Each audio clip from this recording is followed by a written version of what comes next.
Imaginez un peu.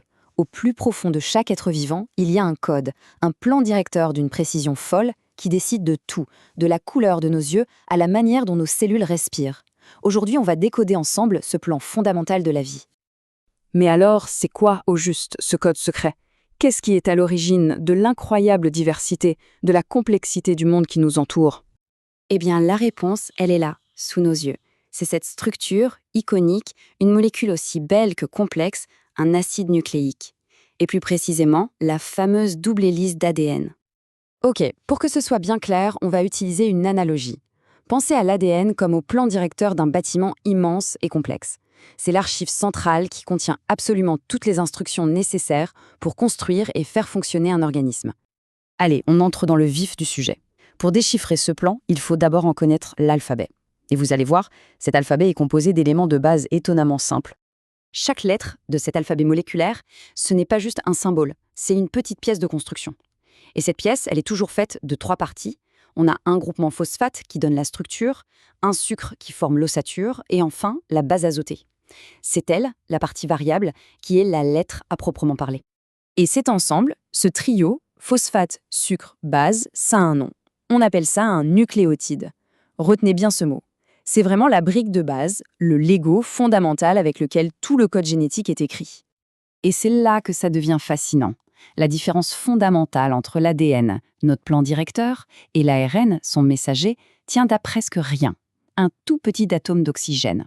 L'ADN a du désoxyribose et l'ARN du ribose. C'est une différence minuscule, mais qui a des conséquences absolument immenses sur leur rôle. Et voilà donc nos fameuses lettres, les bases azotées de l'ADN. Il n'y en a que 4, adénine, guanine, cytosine et thymine. On les abrège A, G, C et T. C'est tout. C'est fou de se dire que tout le livre de la vie est écrit avec juste ces 4 caractères. Bon, maintenant qu'on a les briques, la question c'est comment est-ce qu'on construit le mur? Comment ces petits nucléotides s'organisent pour former la structure la plus célèbre de toute la biologie? C'est assez simple en fait. Les nucléotides s'enchaînent les uns après les autres, le phosphate de l'un s'accrochant au sucre du suivant. Ça crée une longue chaîne, super solide, une sorte de colonne vertébrale qu'on appelle l'ossature sucre-phosphate. Et maintenant, attention, voici la règle d'or, le secret de toute la structure. C'est d'une simplicité déconcertante.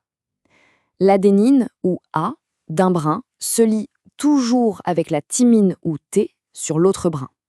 Et la cytosine C se lie toujours avec la guanine G. C'est non négociable. Et regardez, on le voit parfaitement sur cette image, les 2 chaînes sont connectées par ces paires de bases qui forment les barreaux de notre échelle. Petit détail, A et T sont reliés par 2 liaisons hydrogène, alors que C et G, un couple un peu plus costaud, sont unis par 3 liaisons. Ok, un autre détail mais qui est super important. Les 2 brins, ils ne vont pas dans le même sens. C'est comme une autoroute à 2 voies, l'un va vers le nord, l'autre vers le sud. On dit qu'ils sont antiparallèles. Et cette orientation inversée est absolument essentielle pour que la machinerie de la cellule puisse lire et copier le code correctement. Ok, on a la structure. Une longue échelle torsadée. Mais maintenant, on fait face à un problème de taille. Et quand je dis de taille, je pèse mes mots.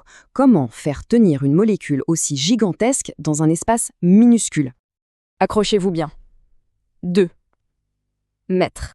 C'est la longueur de l'ADN contenue dans une seule de nos cellules. 2 mètres de fil à ranger dans un noyau qui est des milliers de fois plus petit.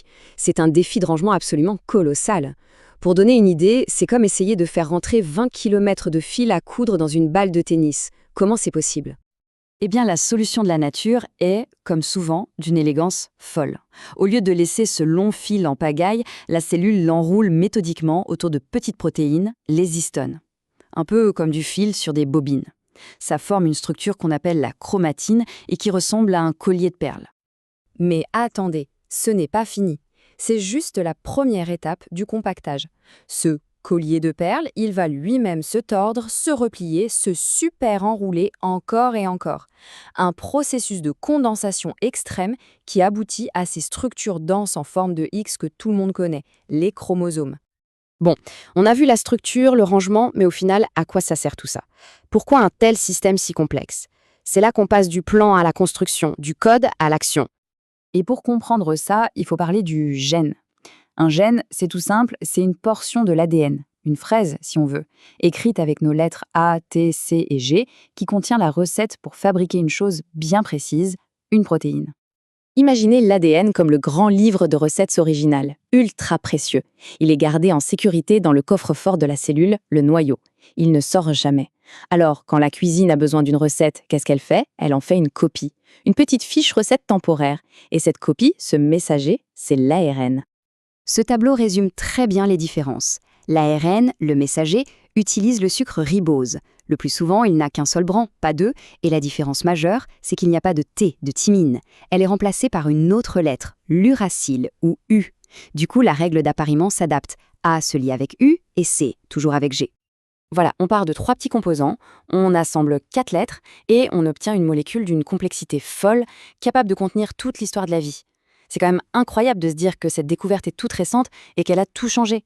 Cette molécule, c'est le récit du vivant depuis des milliards d'années.